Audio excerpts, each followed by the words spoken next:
I'm so glad we got to see that. That was a super great run. So I am actually going to sign off. This is Yellow Killer Bee. I'm going to be handing it over to Warchamp. Thank you everyone for watching, and thank you everyone for donating.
All right, everyone, this is Warchamp7 hopping on the mic for donations.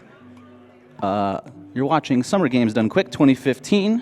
All proceeds from this marathon are going to Doctors Without Borders once again. My original plan was to get on here and talk to you guys about our awesome upcoming run of Dustforce DX by Calistus. And as for donations towards the super secret hard level at the end of the game, we were 1,700 away. But thanks to the amazing efforts of the Yeti, we have met that goal as well as cracked the $600,000 donation mark. So how about one more round of applause for the Yeti?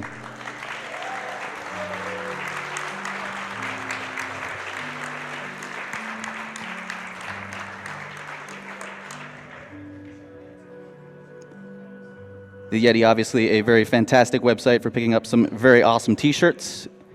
They have a bunch for SGDQ this year, and they're still selling as far as I know, and $3 from every $11 t-shirt goes to Doctors Without Borders.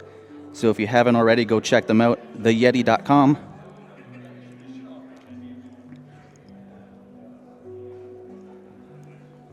As we continue to get set up for Dustforce, we've got $100 from Anonymous saying, excited for tonight and tomorrow. I think I need to skip sleeping. $50 from Steffi and Robert. Thanks for the amazing event. Thank you guys for watching. $50 from Anonymous for Dustforce secret level, please. Dustforce hype. We've got it. It's coming. $50 from H. Awesome event and awesome runners. Put this to Chrono Trigger 100% run and let it happen.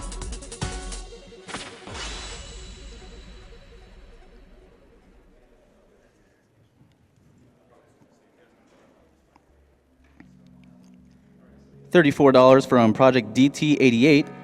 That run was so amazing, I will donate an additional $20 on top of my pledge. Here's $34 for an amazing speed run for an amazing cause. Great job, Bubbles. $100 from Zook of Hazard. Love Oblivion and so glad to be able to watch. Keep up the good work.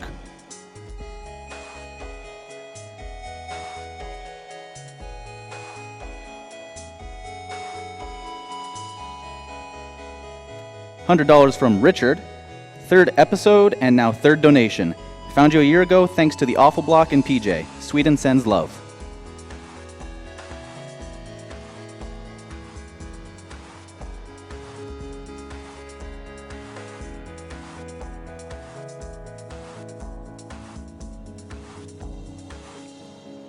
$30 from Eric Besant. Hello everyone, would just like to thank all the runners for their hard work and dedication. Looking forward to the Pokemon Blue Catch 'em All run. Another year, another success.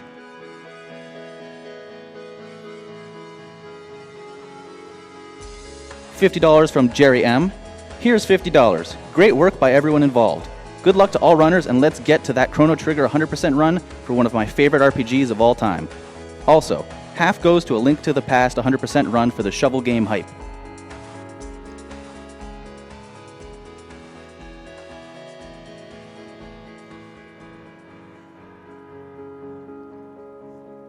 $50 from Gimpy783. Gotta love any speedrun that can be finished before I can drink a cup of tea. Great work. Put half this money to Super Mario 64 any% race because reasons, and half to Chrono Trigger 100% because this must happen.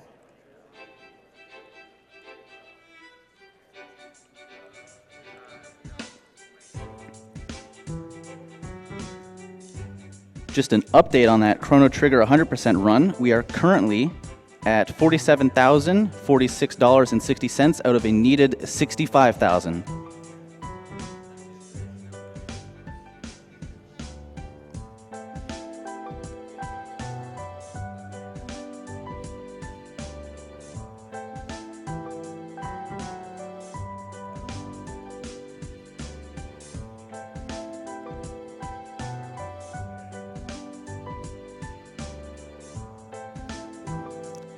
$62.30 from Anonymous.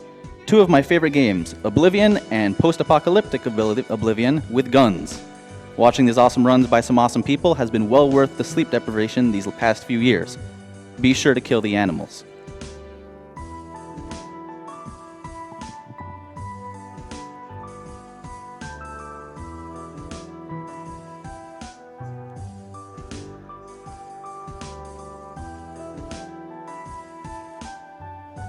$50 from The Big Shakuna. Hello everyone. First time watching SGDQ and loving every minute of it. It's awe-inspiring to see such an amazing and talented community just breeze through games in minutes, which took my untalented butt hours to complete in my childhood. Simply mind-blowing. Wanted to toss $50 your way towards a good cause, and also because I just got paid. Keep up the great work, and considering the doctors we are supporting are saving human lives, and because I already have an adorable kitten at home, say it with me, crowd. Kill the animals!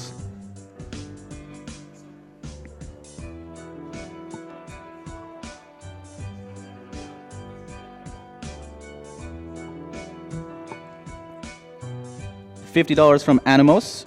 Half to Runner's Choice, half to Reader's Choice. Thanks for all the hard work, everyone.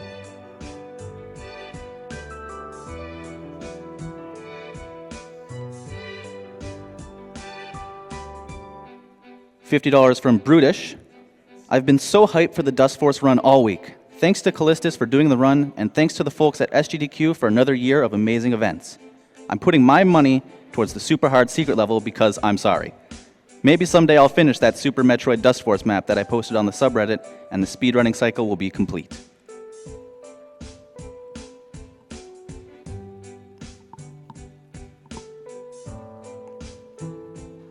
$50 from HyperWhite675. Thank you to all the runners and people involved with making AGDQ and SGDQ happen. Really enjoy seeing my childhood games being destroyed yet again in each and every marathon. Can't wait for the Chrono Trigger and Link to the Past runs. Save the animals.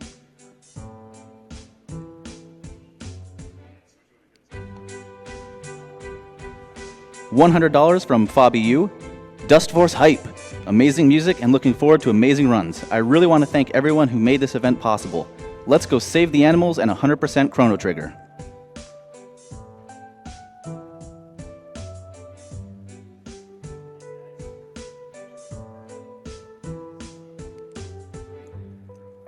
$100 from Arclegger. Hey all, hope you all are enjoying this SGDQ as much as I have been over the last few days. Super hyped for this Dustforce run. Shout out to RomScout, the crew, and all of the speedrunners that make this possible. My favorite event of the year. Also, kill the animals. This is a speedrunning event, people.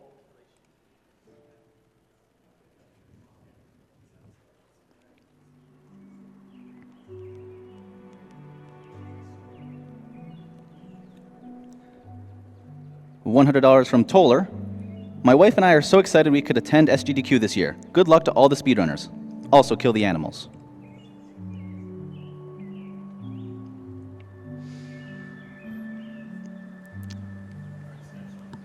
All right. Cool.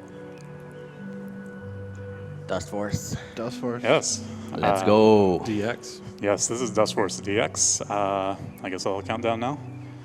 All right. 3, 2, 1. Let's dust. All right.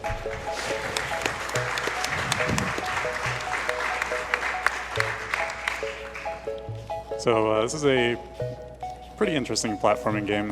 It's very momentum-based, but you still have the standard platforming controls such as running and jumping. You also have a double jump, or you can dash in the air, but not both. Yes, this is the first level, which is a tutorial level, and there's 2 other tutorials as well. And Calistus already knows how to play the game, so he's doing a lot of advanced techniques, but we'll talk about those later. Yes.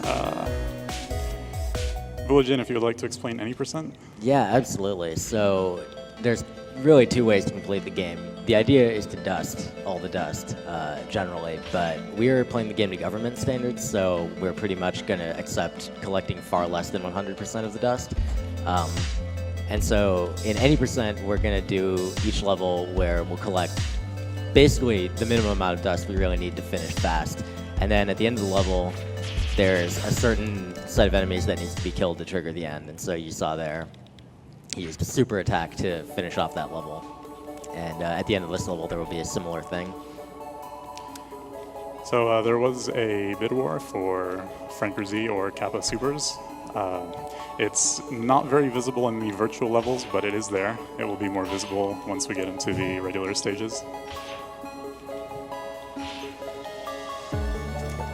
Yes, so we have obviously the runner Calistus, who will be focusing for most of the run, but will probably also be able to help out a lot on commentary because he knows a ridiculous amount about this game.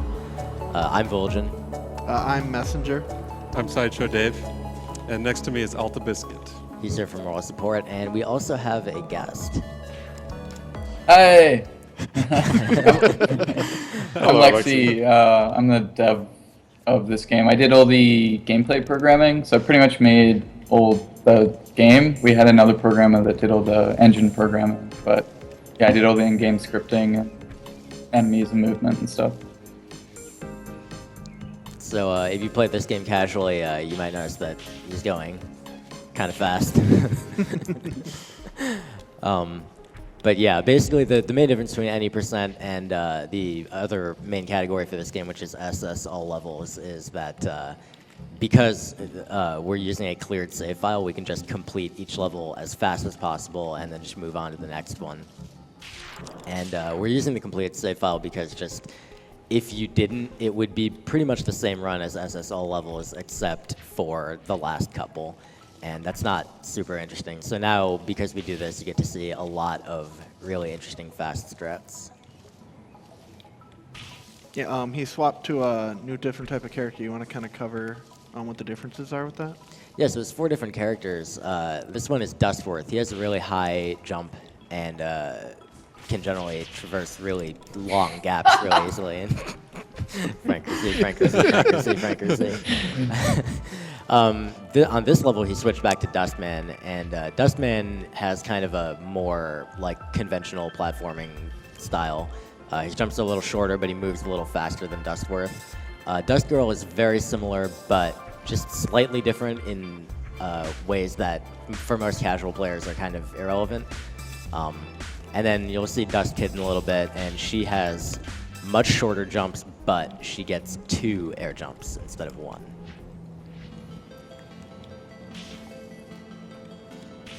So something that he's going to be doing a lot is he's going to pick specific characters on specific levels, and he's going to pick them not just to be able to go fast on that specific level, but also because afterwards he's going to move through the Nexus, which is basically the central hub where you can get to each level.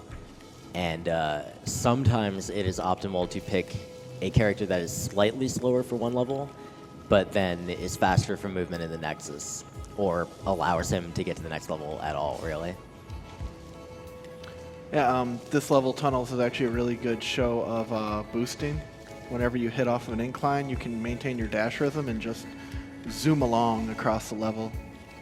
This level also has a lot of what's called ground boosting, And Franker Z's apparently. And Frank goodbye, Twitch chat. But yeah, ground boosting and slow boosting are just techniques where you use your momentum from falling to transform into horizontal momentum and just go really fast. And in order to keep that momentum, you have to do what's called dash rhythm, where you press the dash button at a fixed rhythm, and if you do that right, you'll go really, really fast. Oh, that's a tough one. This Yeah, kills a lot of runs. One unique thing about this game, the Nexus is actually not trivial. It can be challenging to just get to the level. It's funny Oh, that dear. sometimes the Nexus is almost harder to traverse in the level that you're trying to get to. Yeah. So the Nexus has gone through, I think, 3 different iterations all up. With we update the game and change it. And the way it is now, the reason was there's 4 areas in the world, and each one has this 3 tiers of difficulty. This is a gold tier level. It's really hard. And because they're 4 separate areas, and there's 4 easy levels in each area, you're meant to play through as a new player all the easy levels first. But people see a locked door and they're like, I want to get in this locked door. So they would hit this gold level within an hour or 2 of playing. There's no way you can finish this in that amount of time, because you're just not good enough for the game yet. And so people would kind of get frustrated because it's too hard because they haven't gone through all the easy and medium levels yet. So we kept iterating on the design of it, and we locked away all the hard levels by putting them in really kind of obscure places in the Nexus and making them really hard to reach. So you need to understand the movement mechanics enough to be able to even get to the door to try and attempt the level. Yeah, this game was run last year at SGDQ, and if you notice, there's 16 new beginner levels, and the Nexus is completely redesigned, which shout out to the devs for putting in such amount of effort after the game was released to do that. And they released it for free, so that's really, really cool. Yeah, there are other minor differences between Dustforce DX and the original version, but the main thing is really the additional levels and the Nexus layout. And it's really interesting, of course, because the speedrun compared to the previous version, because of the different way the Nexus is laid out, the route ends up being different in just slight ways. Franker Z. Have you seen that before, Lexi? I haven't seen anyone modify the special attack. I've seen all the custom sprites. I like the Kirby one the best. That's my favorite. It's so good. What we just saw here in the level is you can actually clip through certain intersections of triangles on the stage and just skip out 90% of the level. Yeah, so there's types of angles that, when you're deleting the tiles with the level editor, you can make something known as an illegal tile. And rather than there's one right there. Rather than fixing the collision issue of being oh, the character controller needs to be able to handle these cases, we're just hey, let's just not make them. But that wasn't the case, and we made them all over the place, and we found them and used that to their advantage in speedruns. So rather than fixing the issue, we kind of left it in there because it made for really curious, really funny, interactions. So. And never trust a speedrunner to not break your game. So there were a lot of bugs when we first released it because we're a small team, didn't really have the time to stress the game out too much. But when it came to fixing the bugs, we had to make sure we didn't screw up the speed running too much.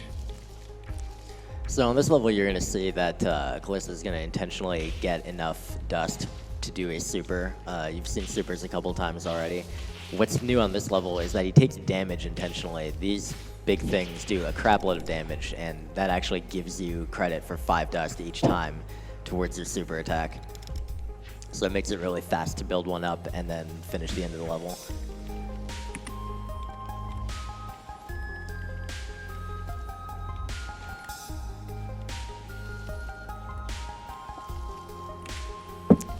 So, Lexi, I think everybody's wondering what the lore of this game is.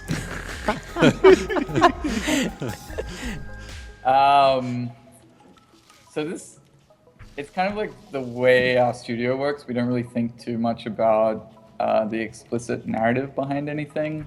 We'll have like a feeling or something we want to get across in gameplay, and then we'll make a story around it.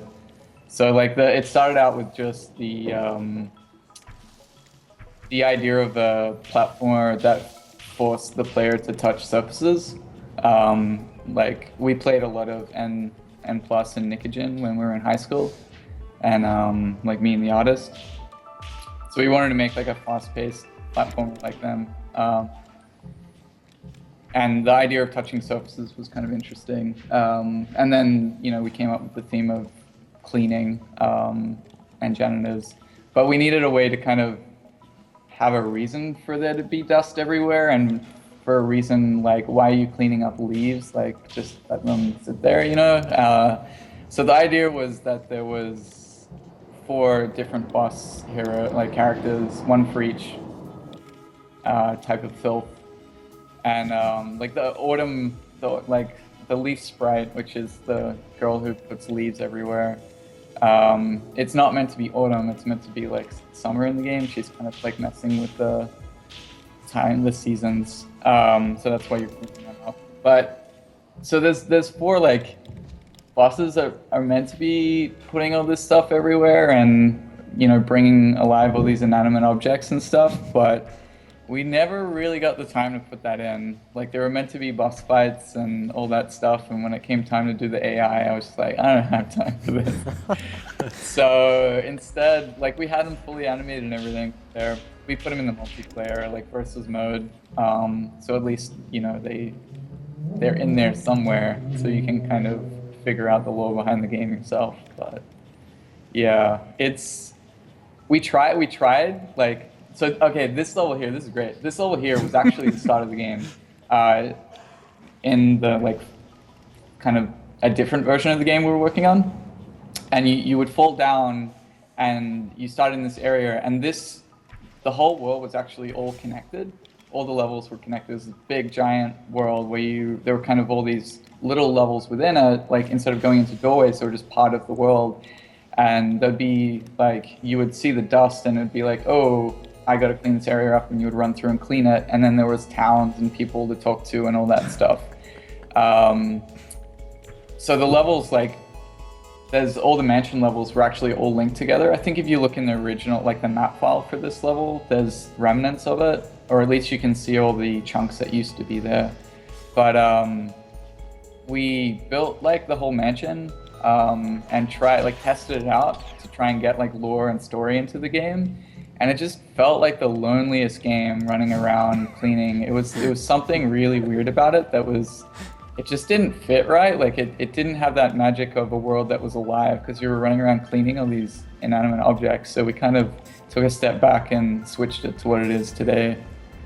But yeah, there used to be lore and story, but we just got rid of it because it didn't work. It didn't fit the idea of running around fast. I don't know. Well, I have a question for you, Lexi. If you've noticed, there's actually a bunch of little apples that are in every other stage, possibly. Could you maybe go into the backstory of where those guys came from? So it's really funny. So we did an update, I think 3 months in, where we added the level editor and the Mac version, and we put all these apples all through the level, and everyone's like, "Oh, it's because you released the Mac version, right?" And it was like, didn't even think of that. It was just a coincidence. But, we're not that clever. So in the multiplayer, I was kind of messing around with different modes, and we had this mode where that didn't make it in the game because I couldn't make it work. But it was because you're cleaning, and the boss characters that you play, they put down the filth as you run over clean surfaces. So we had a game mode that was kind of, you would control areas and try and cover most of the map as you could in filth or cleaning it, and you would get points depending on how much of the level you kind of controlled. But because the movement is so quick, and there was just something about it that you would both be cleaning and dirting the area at the same rate, so it was just a stalemate all the time. So we kind of scrapped that mode and went like traditional like stocks, because this game's like really inspired by Smash Bros. So it's kind of, you know, there's a level on there. Yeah, I mean, you can Final tell. Destination. But so there was a multiplayer mode, to get back to the apples, that was soccer. Like this was before, I don't think I had played a soccer platformer game. Can't really think of any, like when this got released, this was before the soccer mode, and I don't know, there's a bunch of platformers that have it now. But so I wanted this soccer mode where you were bashing around an apple to try and get it in a goal. And I just never really got the time. So we tacked on basically the multiplayer right at the end, because we're like, we've got these heroes, let's like try and get this in. So I implemented multiplayer in like a couple of days or something before release. And I couldn't get like the apple feeling good enough, like quick enough, so I kind of just scrapped it and like, oh, I'll get back to it. And we never did, and it was just sitting in the editor, so we decided to kind of place them around levels. And they're basically like an enemy that isn't dirty, so they don't count towards the like filth stuff, but and they don't like get clean, they don't die, so you can kind of juggle them around, and it was kind of funny. So we put them in a bunch of levels, and then there's a couple of secrets that you need to use them to get to them. But yeah, that's where the apples come from, and that's why when you hit an apple, dust comes out of it, was because I never finished it, and the default like filth type is dust. So yeah, that's why the apples are really dusty. So just to bring it back real quick to that thing that he just did there, there's a couple parts in an 90% run where you can skip major sections of a level by triggering a later checkpoint and then dying. And so in that case, he fell down below the ground and did a dash in a particular place and triggered a checkpoint and then died. I actually die before I trigger the checkpoint. My corpse triggers it. Ah, interesting. And I don't think if you have been paying attention, there actually are a couple arena levels. Like there was a level that happened earlier on where there was like 3 or 4 bears, and just now there was one with a bunch of knights. And there's kind of like they're the combat levels where you have to beat up a bunch of enemies and not get hit. Well, except in the case of any percent, you can get hit as many times as possible, because we don't care about the quality of your work for this. So. On that subject, Lexi, why would you do that to us? Why would you do the combat levels? Yeah, like that's why there's only 4 of them, because it's fun moving fast. And like there's a little bit of stuff you can do with the enemies, like, you know, the shield guys, you gotta hit them from behind so you dash through them, and we tried to kind of make the combat more interesting, but it was just funner running around, so I kind of didn't put as much focus in the combat, because it didn't really suit the game, like trying to time hits. Like I made the combat a little bit harder and then brought it back a bit and made it simpler because it didn't fit. But yeah, I'm sorry. But to be fair though, like the one in the forest area is really cool. With the porcupines, like, yeah, that one's sweet. Yeah, the strategies that you use in a speedrun for that are really impressive. Yeah, the interesting thing about the arena levels in a speedrun is that the strats are entirely runner preference. So even though the world record strat is insanely fast, that doesn't matter if you can't do it in a run. And a lot of people can't. Yeah, in general, from runner to runner, there's a lot of variation in what strategies people use to do each level. There's not like, you know, like for some games there's a set of strategies that like, this is what you do, this is how you go fast. And in this game it's really just, you learn the techniques and then you just go fast however is comfortable for you. And because so many different runners do that, they end up with a lot of different people just accidentally coming up with new improvements for different levels. Mm-hmm. Specifically, I would like to shout out Yeti. He runs N. A lot of people are probably familiar with him. He accidentally found a world record strat in one of the levels by complete accident. He was mashing a key, and he found a world record strat.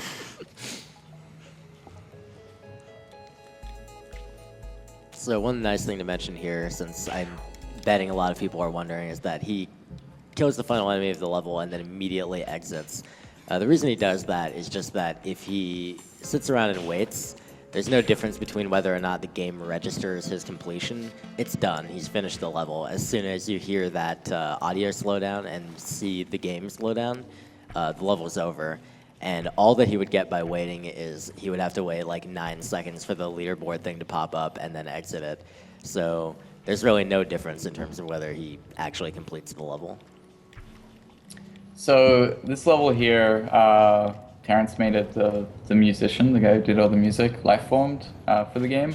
But this level was right when we discovered slope boosting.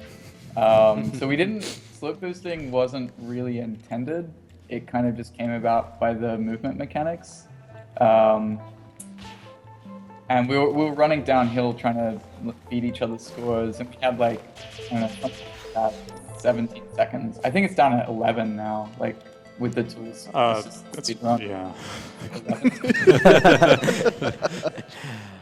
Yeah. But we found out that slope boosting is a thing, and it was really fun. So then Terrence made that level back there called Park, which you've got to kind of chain some slope boosts together to float. I hope you didn't blink. You would have missed that level just there.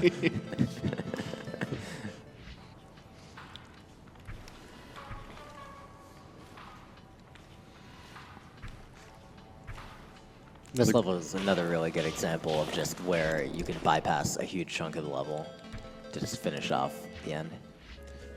So each level at the end, you can actually view anybody's run through the leaderboards, and that's, I think, really accelerated the progress of the speedrun of this game. Like, if someone comes up with a new strat, they're forced to share it, basically. Yeah, the community has developed really fantastically for this game. We have a lot of people sharing strategies, trying out new things, and spitballing ideas. So, you know, every maybe couple months, the run could possibly look really different. Incidentally, if you ever think about running Dustforce, just even playing it casually or actually speedrunning it, or just going for, you know, SS every level, if you stream it, every single member of the Dustforce community will be in your chat. So, like, they will find you, they will come watch, they will offer help and advice if you'd like. Yeah, I mean, they were all that bad at some point. They know how it is. So, you know, it's a really welcoming group of people, and it's a lot of fun to be part of. So the leaderboards, I think we implemented like 3 weeks before release. Like, we always wanted it. We were just really kind of running out of time. And I think it's the best feature of the game. It did a really good job at making a single player game feel like you're playing with others, because it kind of brings everyone together and kind of forces them to play together in a way. But yeah, we're really happy with how it turns out. Yeah, we are. We are too. I would also like to thank Lifeformed for being so diligent at cleaning up cheated replays. So a lot of platformers with leaderboards will have these ridiculous times at the top, and it'll be really hard to find legit times. But thanks to Lifeforms and the rest of the dev team, it's been a really great experience with leaderboards. The community is pretty on top of it. Like, you guys run the game more than we do. Like, we'll just get an email saying, "Hey, this is a cheated leaderboard. Here's all the timestamps of when they're pressing these buttons. Like, can you do something about this?" And we're like, "Alright." Oh man. Yeah, the Dustforce community is just filled with people who know an absurd amount of stuff about this game. So I made this level. This is like the only level I got to make because I didn't have time. I was like making basically the whole game. And I made the layout of like where the blocks are, the path that you're meant to take, and then I handed it off to the artist. I was like, "Hey, can you like make this look good and like clean it up?" And he just made it look good. So that's why, well, he changed all the tiles and put some props in, but that's why there's kind of all these weird shapes everywhere. It's because that was just the path that I drew, and I don't think it got time to like fill it in with a better setting. But if you run that one properly, it's really fun, but you just ran over top of it. So. Yeah. Shoutouts to Calistus' favorite level right here. Yeah, this level is a nightmare. It's one of the few levels that doesn't have any checkpoints, so you're forced to beat it in one go. And I haven't done that.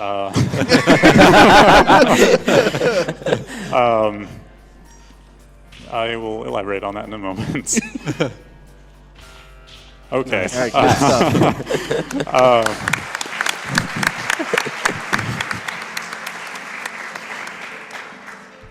I used to run that level with a different character until I found a new safety strat for it, for using Dustforce. Obviously, it didn't help. By the way, Calistus, what character do you use on Concrete Temple? I use Dustworth because he's not Dust Kid. Oh my goodness. I'm gonna go for this. Oh, it's a shame. That one is really tight.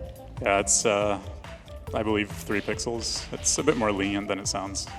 So just a moment ago there, Calistus actually jumped off the spiked side of a wall, and that's actually okay because for some reason the hitbox of your character, the bottom left, isn't there. Can you tell us something about that, Lexi? So,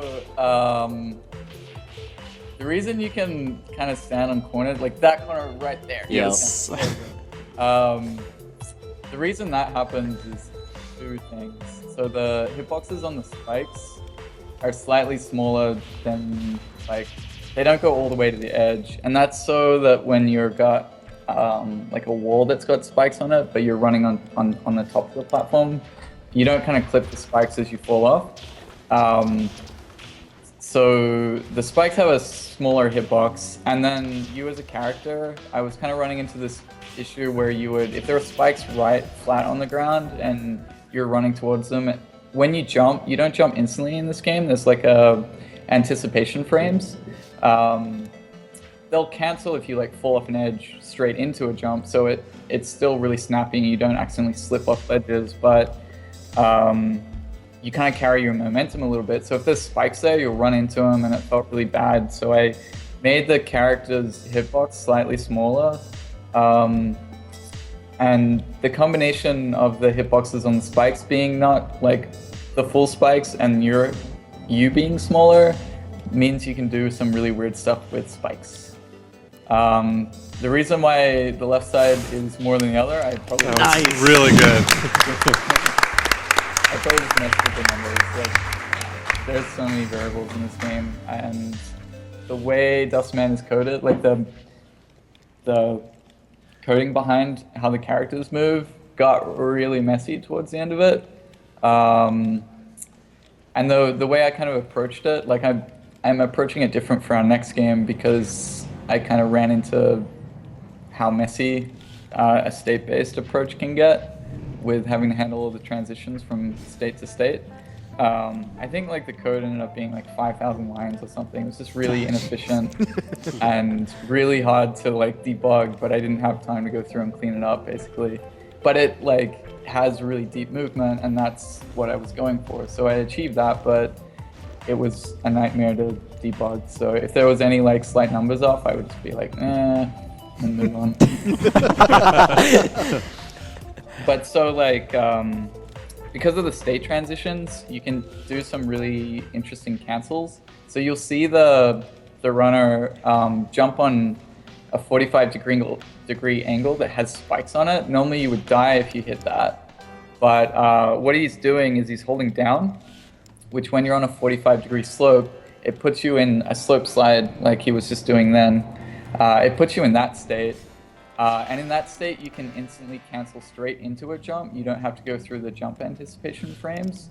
So what he's doing is he's hitting the platform, going into a slope slide, instantly canceling the slope slide into a jump, which then pops him off the ground. So by the time it checks to see if you're actually on spikes, you've already left the surface. So that's where spike jumping came from. And when we saw that, we left it in because it's really cool.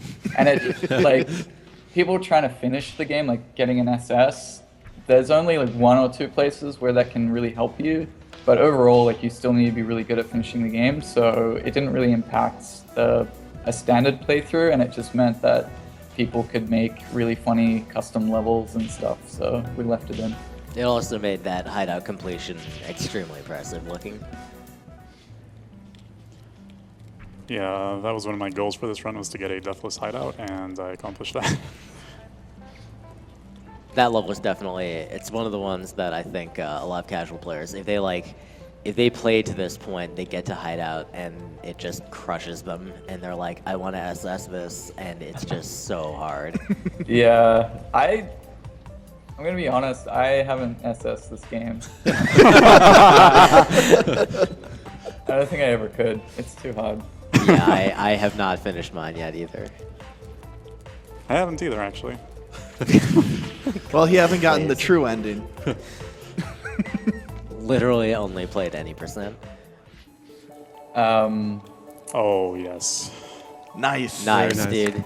That is ridiculously hard. Like a single tile that you can grab onto.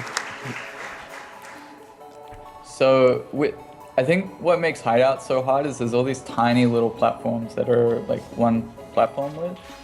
And normally when you see that in a game, you want to take it really slowly and like slowly jump from one platform to another to be really careful. But this is not a precision platformer, it's more of a momentum platformer, and you carry your speed and your momentum a lot.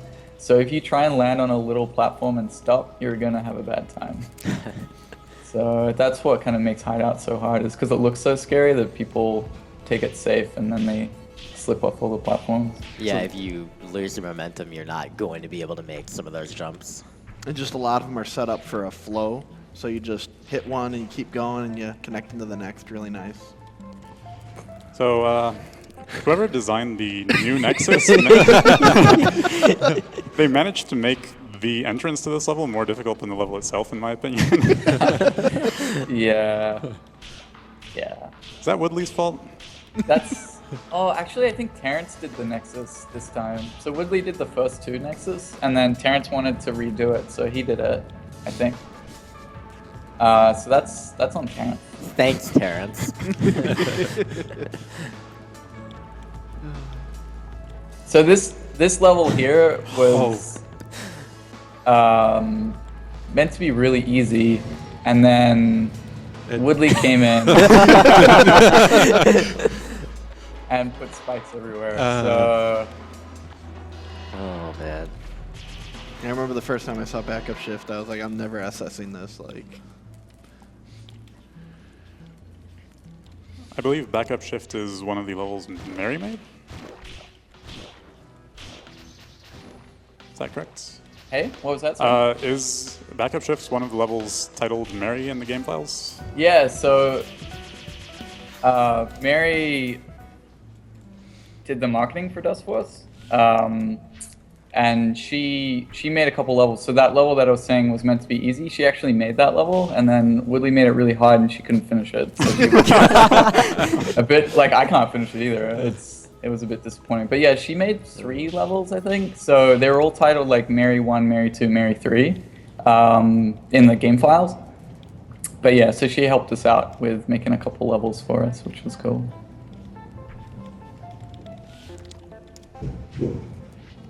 So there's a pretty cool strat at the end of this level, Core Temple, that Calistus, I believe you came up with, right? Which one are you referring to? the clip? Yeah, with clip at the end. Oh, the clip is not mine. I believe Bird of Prey was the one who found that. Oh, really? The one that I added to this level was a spike jump entering the clip. Again, it was one of those things that just happens by accident. I was trying to learn better IL strats for this level, and somebody was trying to explain a spike jump to me, so that one right there. And I was just messing around trying to figure out what he was talking about because of Twitch delay. So I asked, is it this one? And he said, no, that's faster than the world record strat.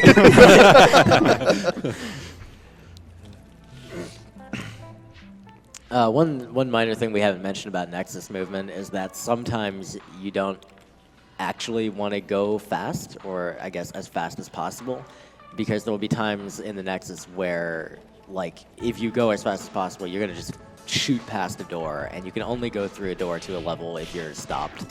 So you'll actually want to like stop at the door and make sure that you go into it as opposed to not doing that. It's also okay to die there if you don't make that ledge because the checkpoint triggers. Oh, come on. This is a dumb level. Yes. That's another one of those levels which has checkpoints, but not really. Yeah, the checkpoints on this level are not too useful because there's no way to die if you fall to the bottom, so you have to restart, and that's really frustrating for casual players. As Yeah, it makes heard. assessing the level pretty difficult. Yeah. Yeah. Oh my goodness. This is also harder than the level. Yeah. This one's really weird. And like some characters, it's harder. I don't know. It was thought to be impossible as Dustforce for a while there until we found a way of doing it, although I don't recommend it. I believe what's actually going on is if you're moving left, you're moving slower than if you're moving right. Are you familiar with the coding behind that? So I've heard like the community talk about a lot of little inconsistencies like that. I can't really confirm them because I haven't looked through like to see the actual values, but what happens is a lot of the time with problems like that, it's just rounding issues. Like when a variable goes one way, it'll round to like a certain number, or if it's negative, it'll round differently depending on if I use depending on what kind of rounding function I use. So it's probably something to do with that. So this is the difficult nexus, which you unlock by assessing all the gold doors, which means you have to assess all the levels to get to that. Implying that the other levels were not difficult. Yeah, they're all easy. So originally there was only one hard level. And which one it was? It was Giga difficult. Yeah. Yep. Giga, yeah, Giga difficult. And finishing that would give you the only achievement in the game, but that doesn't work anymore. For some reason. I think Matt fixed it. He sent me an email the other day saying, Nice. That's a really tight trick. And he has to do that 2 more times since there's a donation instead. Oh, yeah. I know a lot of people are happy about the incentive, but I'm not. Geez, that one's easy. This one's Because of easy the too. character width, you can just fit through to that one block thing with spikes on either side. We designed that to be the case just so we can put that one in. I believe you. I believe you get 3 pixels if you're playing at 1920 by 1080. Yes. And it's not. I'm so. playing windowed. This is tiny. It's like 1366 by something. He used the Dust Girl character for that drop, not because she's smaller. The hitboxes are the same, but you do get an extra jump, which helps you set it up easier. Just a couple levels left. This one, he's going to do an interesting intentional death, which caused him to go to a later checkpoint, so saves a bunch of time in this level. Nice. Calistus, how do you feel about Zeta slopes?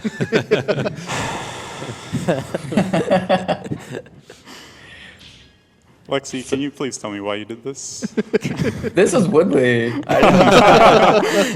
Woodley went to town with these levels. So the reason you carry so much momentum when you grab onto a roof, straight from doing a slope boost, is because I never really bothered too much with the roof state.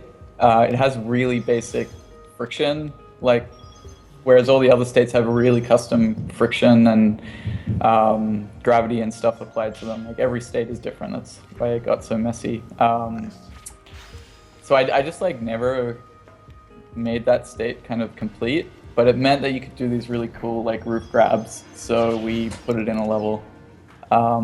But yeah, they can be really hard. All right, so this is the final level. It's called Yada, and first try. Okay, very that's nice. good. So this is basically a conglomeration of kind of all the stuff you've seen in the difficults. Everything kind of makes an appearance, including Zeta slopes, which we love, and another Terra drop. And Yeah, it's coming up right here. This level is extremely difficult, obviously. If you've seen previous GDQ runs, you know how that is. Nice. Nice. Dude. First try. It's actually a setup I came up with for it. There is one that is technically much better that the rest of the community uses, but I managed to get that inconsistent after being consistent with it in the practice room. Oh, also, Calistus has the best strategy for this blind drop here. Totally legitimate. He just, if you couldn't hear it, he just mashes left and right on his keyboard, and somehow it works. I don't know. Yeah, the community stopped taking me seriously after I came up with that, but it's worth it because I can do that checkpoint. All right, and this is the final checkpoint and the final climb.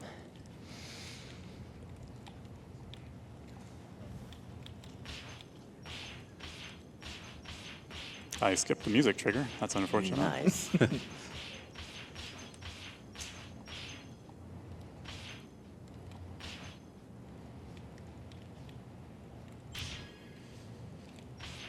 Nice. And time.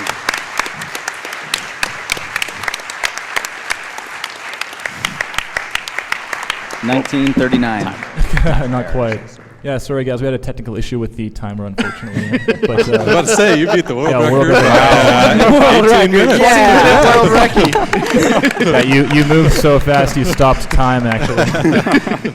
But the Skype call's been going on about 42:30, so Okay. something like that. That's really good. Yeah. Sorry about that, guys. I really got a kick out of the story about how the whole you discovering the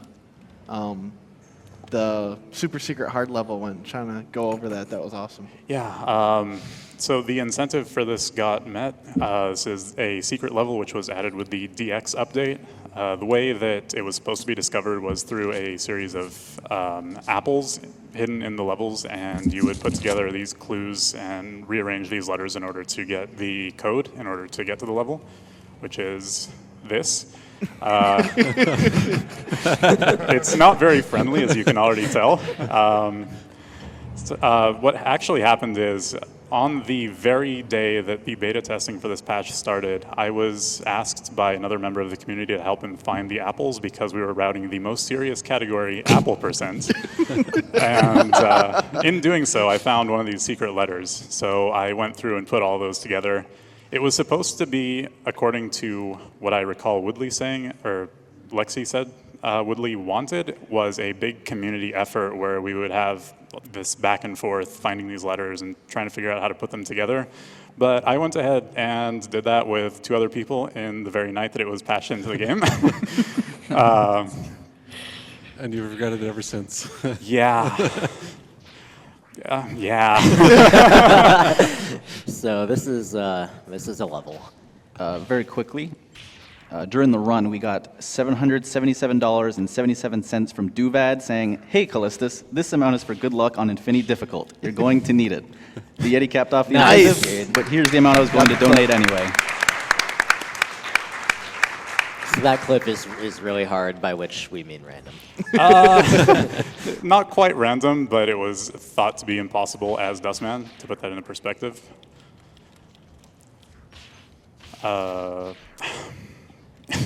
This is the only level created by the developers which combines virtual enemies with forest enemies, or enemies from different areas at all, for that matter.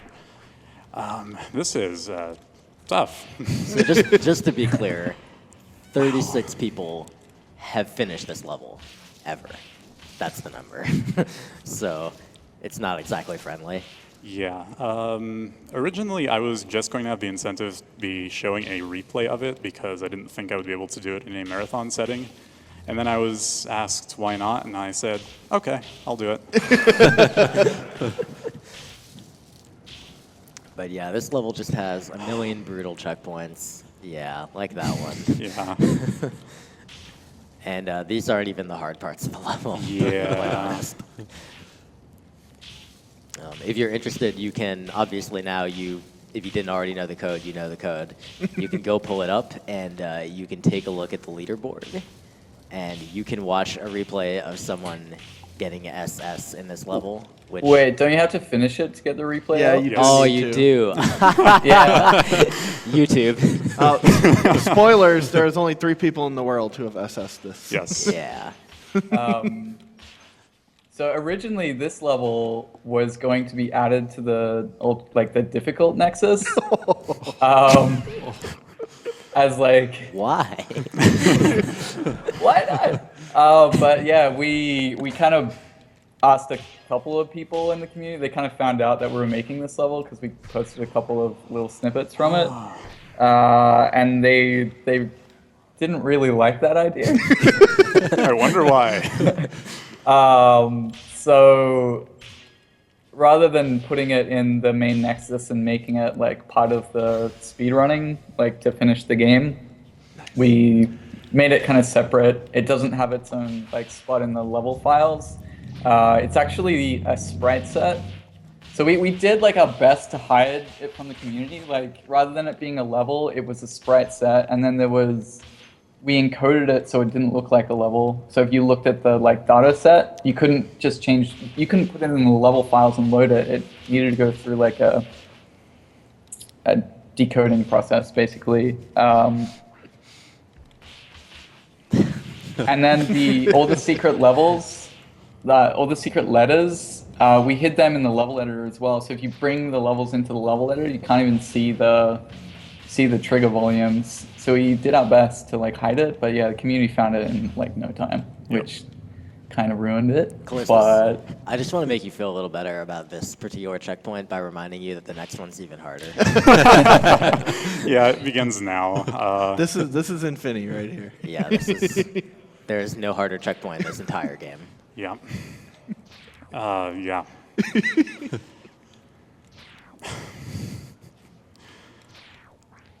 Deep down, I was hoping this incentive wouldn't get mad.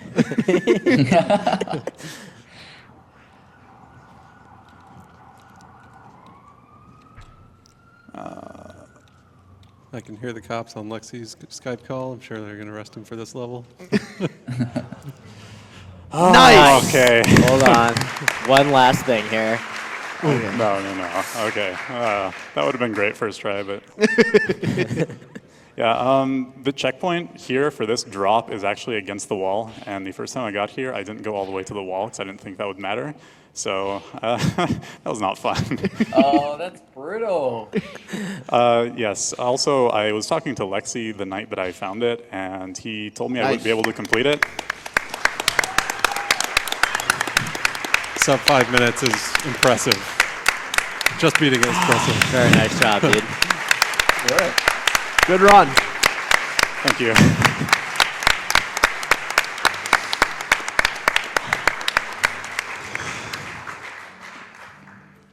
All right, well, that was Dustforce. It sure was. Yeah. All right. Actually, before we head off, I have a gift for you. A while back on your stream, actually, we had a little conversation about some stuff that you did when you were a child, and I thought about that, and I got you a very, very special gift. I hope that you will be willing to explain what this is on stream. No way! Okay, so what Vuligin has gotten me here is actually a Greek chocolate spread. I lived in Greece for most of my life, and I did commercials while I lived there as a child. And one of the commercials I did was for this chocolate spread. And the commercial was, I was the protagonist, so to speak, and... That's a way to describe it. Yeah. This chocolate spread, according to the commercial, will take you on a drug-fueled adventure through Wonderland, but only as long as you still have chocolate spread in the jar. And as the protagonist, I loved this chocolate spread so much that I ate all of it. And all of the people that were with me on this adventure were taken out of this adventure because I ate all the chocolate spread. So, yeah. So now you have a fresh bottle to go on fresh adventures. Yeah, I would love to show people this somehow if I could. So, I mean, if you message me any way you want to. I will be glad to send you a link to that commercial. But yeah, thank you very much for That's a blast from the past. Oh, man. All right, and could I Good run, man. Great Good job. run. could also have the this? Yeah, also Dev 2000. You couldn't make it. Just kidding. You could. Here you are. Okay, so yeah, that's the run. Thanks for joining us, Lexi. No problem. yeah, thank Thanks you. for running the game. Good job. Thanks. I will continue to do so for another 2,000 hours. All right. All right. All right, awesome run, Calistus. Thank you.